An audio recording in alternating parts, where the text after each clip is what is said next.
السلام علیکم ورحمۃ اللہ وبرکاتہ۔ آج کا قصہ مبارک حضرت ابوبکر صدیق رضی اللہ تعالیٰ عنہ کی وفات پر ہے۔ جب آپ اس دنیا فانی سے رخصت ہو گئے تو حضرت علی رضی اللہ تعالیٰ عنہ نے آپ کے لیے تعزیتی خطاب کیا۔ خلیفہ رسول صلی اللہ علیہ وآلہ وسلم حضرت ابوبکر صدیق رضی اللہ تعالیٰ عنہ کی وفات کے بعد صحابہ کرام رضی اللہ تعالیٰ عنہما میں صف ماتم بچھ گئی اور مدینہ کے دور و دیوار پر لرزہ طاری ہو گیا۔ حضرت علی رضی اللہ تعالیٰ عنہ کو وفات کی خبر ملی تو فوراً انا للہ و انا الیہ راجعون پڑھتے ہوئے مکان سے باہر تشریف لائے اور فرمایا، یعنی آج خلافت نبوت کا انقطاع ہو گیا۔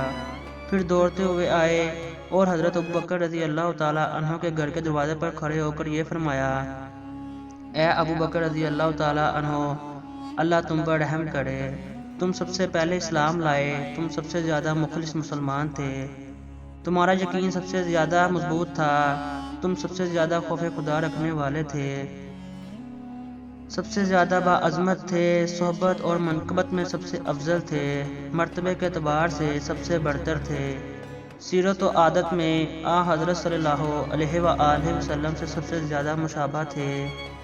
آپ رضی اللہ تعالیٰ عنہ مسلمان کے لیے رحم دل باپ تھے، جبکہ وہ آپ رضی اللہ تعالیٰ عنہ کی اولاد کی طرح تھے۔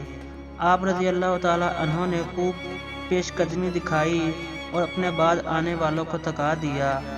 بس ہم سب اللہ کے لیے ہیں، اس کی طرف لوٹنے والے ہیں، ہم اللہ کی قضاء پر راضی ہیں، ہم نے معاملہ اللہ کے سپرد کر دیا۔ رسول اللہ صلی اللہ علیہ وآلہ وسلم کی وفات کے بعد آپ رضی اللہ تعالیٰ عنہ کی وفات جیسا کوئی حادثہ مسلمانوں پر کبھی نازل نہیں ہوا۔ آپ رضی اللہ تعالیٰ عنہ دین کی عزت اور قلعے کی حیثیت کے عامل تھے۔